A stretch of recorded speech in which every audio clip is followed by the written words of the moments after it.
bom dia, boa tarde, boa noite, boa madrugada. Meu nome é Sidney Martins, professor de língua portuguesa aqui do Aqui Concursos, o maior site de videoaulas do Brasil, quiçá das Américas, parceiro agora do Cid Concursos, então provavelmente do mundo. Meu companheiro e minha companheira, vejamos, hoje nossa aula é sobre coesão textual, já que a banca é o CESP. Coesão textual é um assunto deveras importante. Eu não tenho como fazer a prova de língua portuguesa do CESP se eu não sei coesão textual. Aí eu vou até adiantar. O CESP cobra coesão referencial e coesão sequencial. Sempre, em todas as provas. Só que, antes da gente cair para dentro disso daí, para saber o que é referência, o que é sequência, a gente vai estudar a coesão como um todo para abordar e perceber o quanto é importante na nossa prova. Então acompanha aqui comigo, ó. Um texto é um conjunto de parágrafos formados por conjuntos de frases, formadas por conjuntos de orações, formadas por conjuntos de palavras. A conexão entre essas partes de um texto formam a coesão textual. E aí, meu companheiro, se liga só. Quando a gente estuda a língua portuguesa, a gente normalmente na escola segrega o ensino. Tem um professor de gramática, um professor de interpretação e um professor de redação. Quando na verdade está tudo interligado. Eu só faço a análise textual se antes eu fizer a análise gramatical. Aí vocês perceberam todo esse desenrolar aqui, ó. Conjunto de parágrafos, conjunto de frases, conjunto de orações, formado por conjunto de palavras. Então se liga só nisso daqui, ó. Tudo que a gente tem começa nesse camarada aqui, ó, no morfema. Desse morfema, a gente parte para a palavra. Da palavra, a gente parte para a função sintática. E da função sintática, a gente parte para a oração. Da oração, a gente parte para o período. E do período, eu parto para o parágrafo. Para finalmente chegar ao texto. Do morfema até o período, eu chamo de análise gramatical. E período, parágrafo e texto, eu chamo de análise textual. Repararam como todos os elementos estão interligados? Por exemplo, quando eu falo de análise textual, eu tenho período, parágrafo e texto. Mas para chegar ao período, eu tenho que passar por todos esses outros elementos.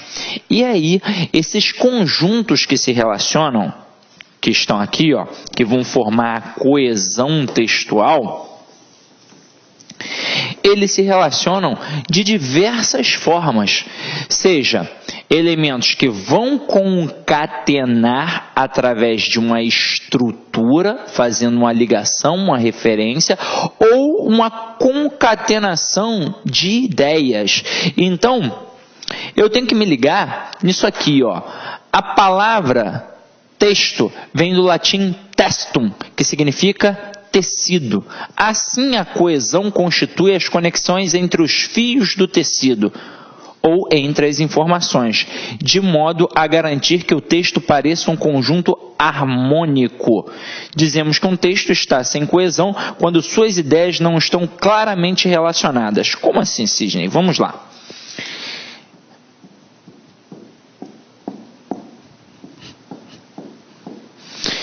Isso aqui é o exemplo do que seria um tecido, que é o nosso texto. Quando a gente olha de longe, a gente não percebe todas essas separações. Quando você olha mais de perto um tecido, você percebe que eles são feitos assim. Então aqui está o texto, e aqui estão as chamadas entrelinhas desse texto, que a gente vai preenchendo através do nosso conhecimento de mundo.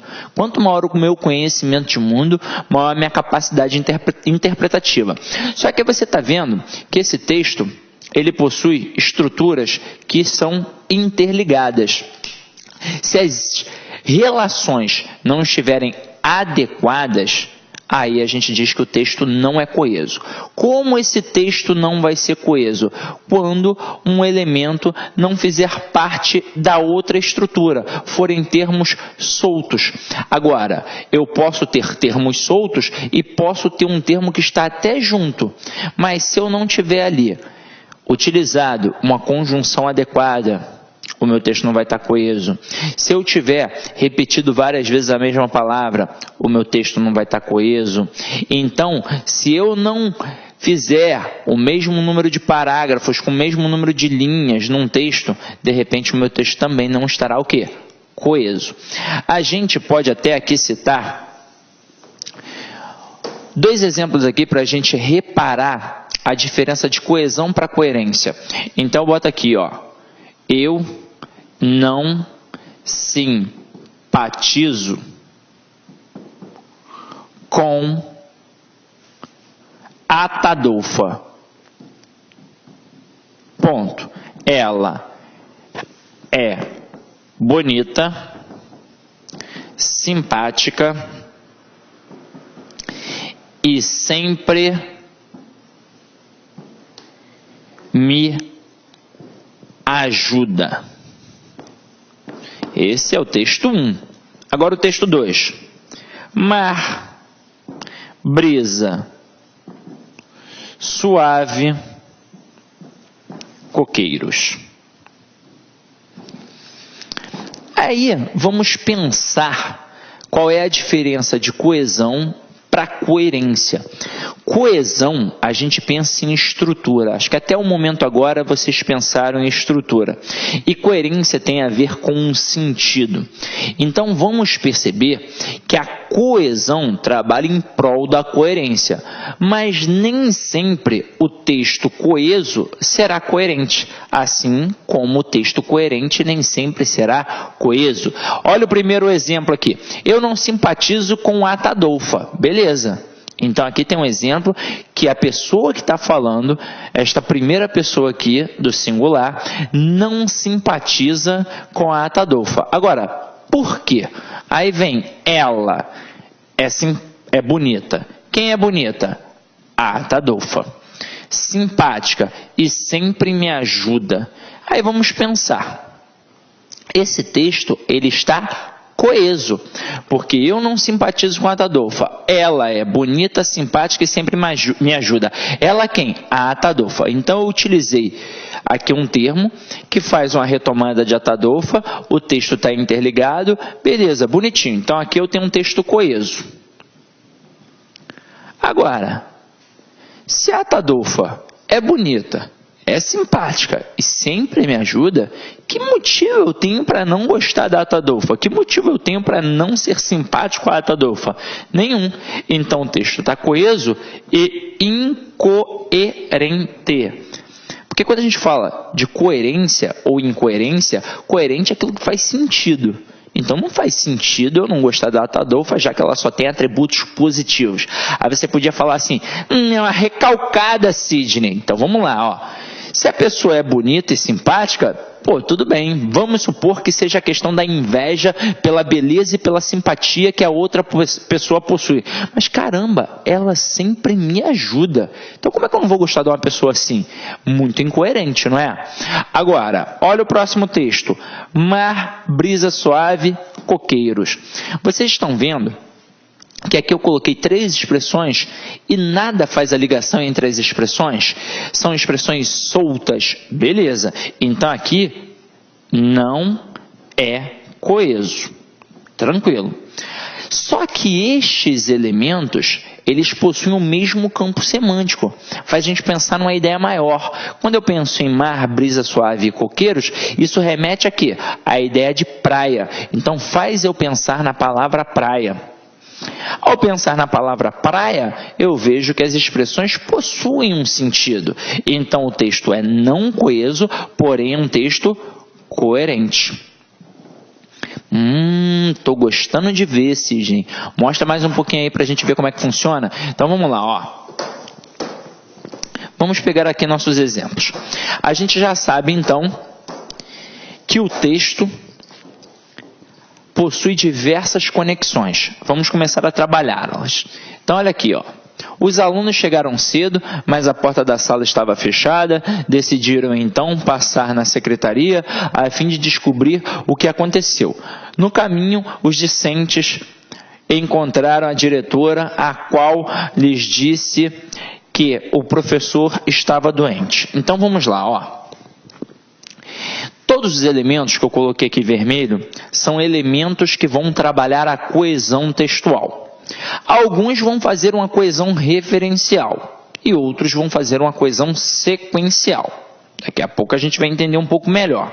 Mas vamos reparar agora e você já vai até construindo o teu conhecimento. Então, ó, os alunos chegaram cedo.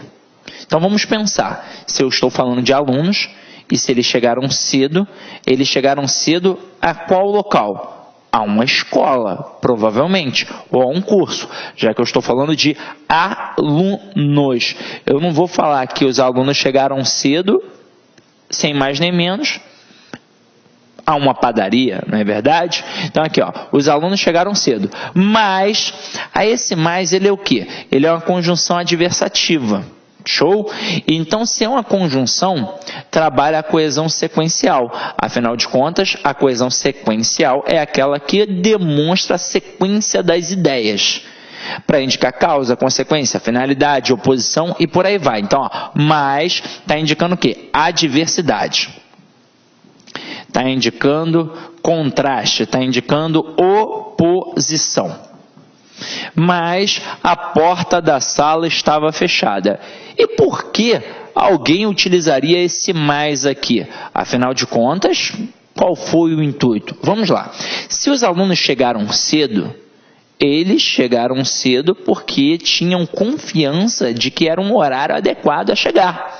Mas a porta da sala estava fechada, ou seja, quebrou uma lógica. A oposição é a quebra da lógica. Eles esperavam chegar cedo, de repente, para pegar um local ali na frente da sala, mas a porta da sala estava fechada. Beleza. Continuando. Decidiram. Opa, quem decidiu? Os alunos.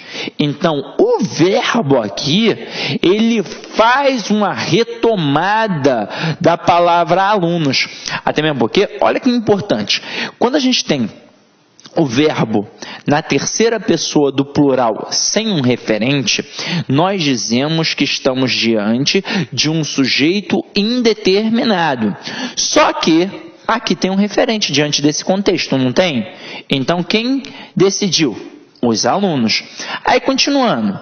Decidiram então é conclusivo. Beleza. Então, aqui eu tenho uma conjunção conclusiva. Decidiram, então, passar na secretaria a fim de descobrir o que aconteceu. A fim de indica finalidade. E aí vamos entender a intenção. Os alunos chegaram cedo.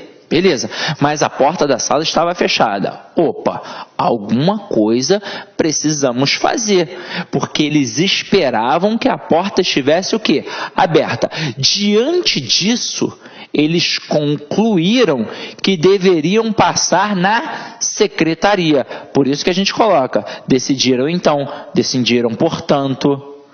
Decidiram, então, passar na secretaria com um intuito, com a finalidade, com um objetivo, descobrir o que aconteceu. No meio do caminho, os discentes, quem são esses discentes aqui? São os alunos. Por que foi empregada a palavra discentes ao invés de empregar a palavra alunos? Porque na fala eu posso várias vezes repetir o mesmo termo. Na escrita, quando eu repito várias vezes o mesmo termo, eu demonstro pobreza de vocabulário. Então é para isso que a gente deve evitar a repetição dos termos dentro de um texto. Tranquilo? Agora, os discentes encontraram a diretora, a qual, mais uma vez, quem é este a qual? A diretora lhes disse que o professor estava doente. Aí pensa aqui no verbo. Quem diz alguma coisa, que o professor estava doente. A quem? A alguém. No caso aqui, aos alunos. Por isso que a gente botou o lhes. Então, esse lhes aqui está fazendo referência a alunos. E aí, observa o quanto esse texto está coeso e coerente, porque a coesão trabalha em prol da coerência. Tranquilo, meus companheiros? Então, vamos lá. Qual é a importância, então, disso aí, Sidney? Isso é importante em qual parte da nossa prova? Vamos lá.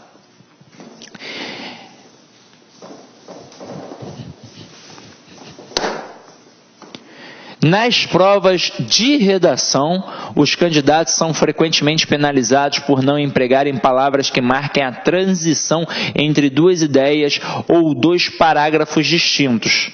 Nas questões de interpretação de texto, o candidato precisa entender os tipos de elementos coesivos e como eles funcionam. Então, galera, na verdade, isso é importante,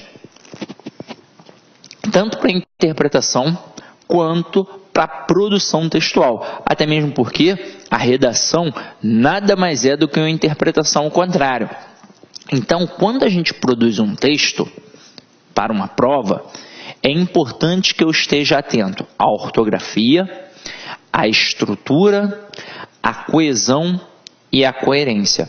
Só que esta coesão, ela significa muita coisa, porque ela pode atrapalhar na questão da estrutura e pode atrapalhar na questão da coerência. Então, coesão textual significa muita coisa para produzir um texto. E dentro da parte interpretativa, quando a gente estuda a parte da análise textual, nós percebemos que existe a compreensão e a interpretação. Se você for parar para pensar, as provas do CESP basicamente trabalham mais a compreensão de um texto. Raras são as questões propriamente de intelecção, que dependem de nosso conhecimento de mundo. Raras. E aí é o seguinte, se está dentro do texto, basta eu ter calma e atenção que eu vou achar. E os elementos coesivos vão sempre contribuir para o entendimento do texto. Agora vamos cair para dentro e começar a especificar. Nós temos dois tipos de coesão. Nós temos a coesão referencial e nós temos a coesão sequencial. Para que serve a coesão referencial? Serve para evitar a repetição dos termos dentro de um texto, como eu disse a vocês. Então, basicamente, nós temos aqui uma classe gramatical muito importante, que é o pronome. Então, o pronome, ele sempre trabalha para quem? Para o nome, que é o substantivo. Então, para evitar a repetição do substantivo, nós utilizamos o pronome com este intuito. Agora, nem sempre vai ser só o pronome. O pronome é um elemento básico para evitar a repetição. É até por isso que a gente direciona para 3 tipos de pronomes. O pronome relativo, o pronome demonstrativo e o pronome pessoal oblíquo átono. São pronomes muito importantes na parte da coesão textual. Mas nós vimos no exemplo anterior que o verbo pode fazer isso. E há diversas outras formas também de evitar a repetição, como elipses, e daqui a pouco a gente vai ver isso com calma. Agora, e o que é a coesão sequencial? É a sequência das ideias empregadas dentro de um texto, para dizer se é causa, consequência, finalidade, oposição, conclusão. É assim que funciona. Agora, Sidney, como é que a gente vai estudar isso? A gente vai começar pela coesão referencial. Então acompanha aqui comigo, ó. Os principais elementos que estabelecem a coesão referencial são os substantivos e os pronomes. Show de bola. Então, olha aqui, ó. Exemplo. Maria trocou o relógio que seu pai lhe havia dado. O aparelho estava com defeito, então a vendedora logo substituiu o presente comprado por seu João. E aí, olha só a sacada que eu fiz aqui com as coresinhas aqui no nosso quadro. Nós temos Maria, que é a nossa primeira personagem, nossa personagem dita principal. Maria trocou o relógio. Aí observa, esse relógio agora está azul. Maria está o quê? Vermelho. Então vamos lá. Então aqui a gente tem um substantivo, que é um nome próprio. Aqui a gente tem um substantivo concreto. Beleza, tranquilo. Agora, ó, Maria trocou o relógio que seu pai lhe havia dado. Este que está fazendo referência a quem? a relógio. Então aqui a gente tem Maria, que é um substantivo, relógio, que é um substantivo, e o que? Que é um pronome relativo, que sempre faz referência a termo anterior. Aqui no caso, a palavra relógio. Aí a gente tem seu. Seu pai lhe havia dado. Aqui a gente tem um pronome possessivo.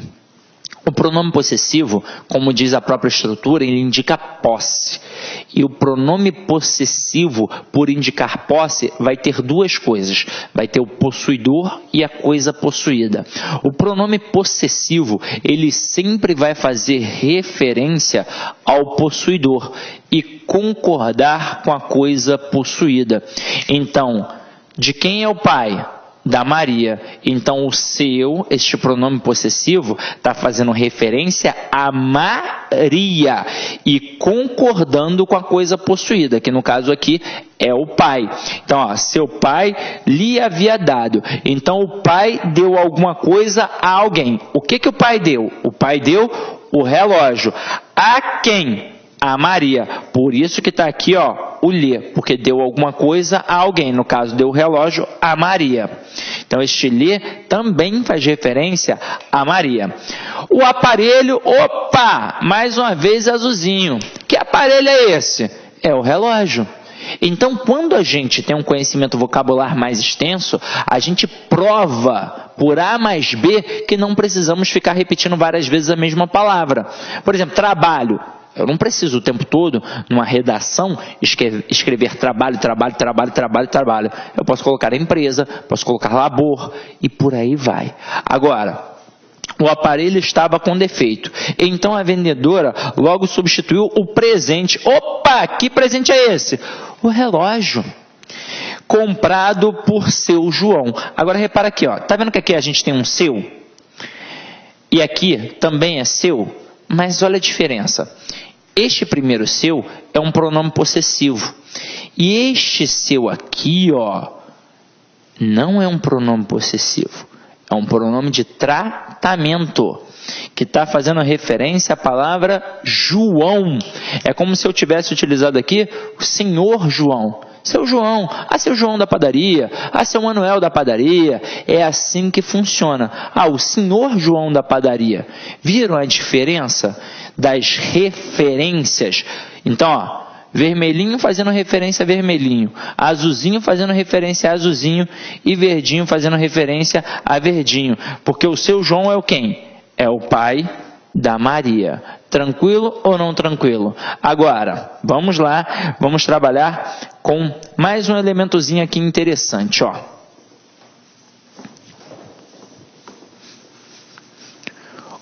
Observação.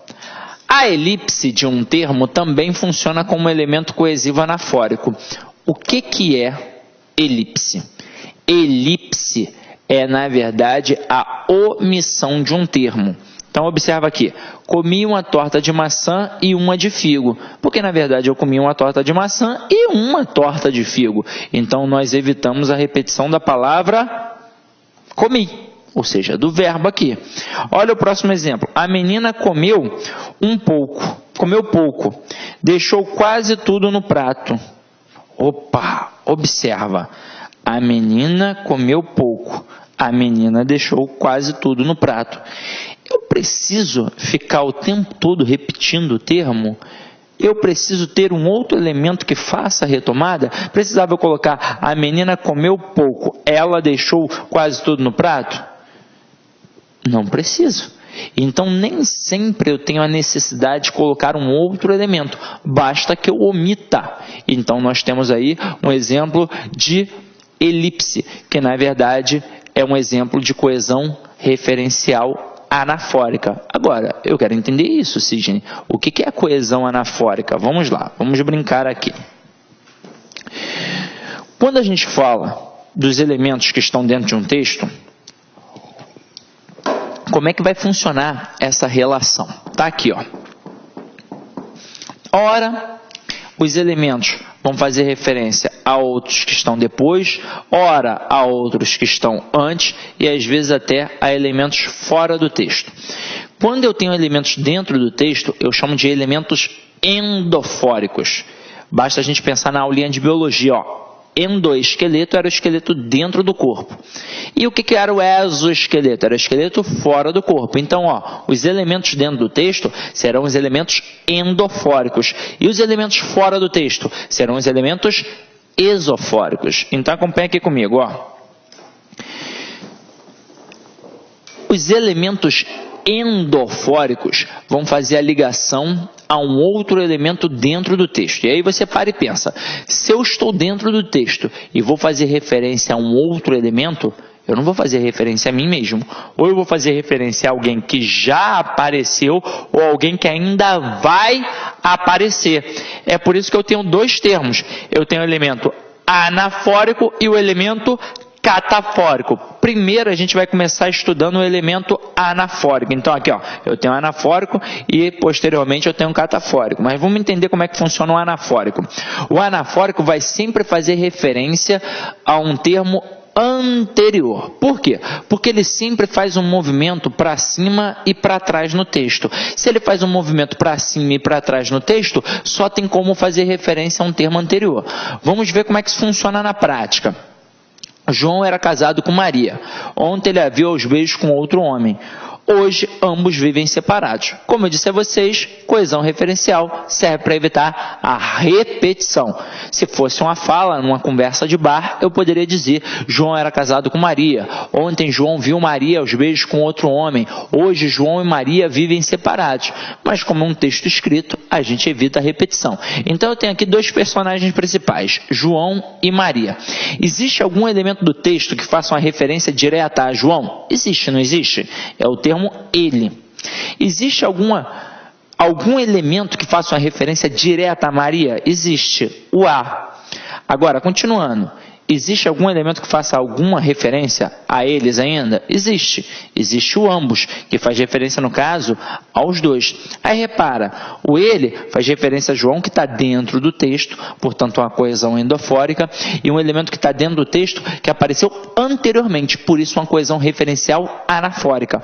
O a também faz referência a um termo anterior, então coesão anafórica. Ambos faz referência aos dois, no caso, mas também uma coesão que? Anafórica. Como é que isso cai nas nossas provas? De duas formas.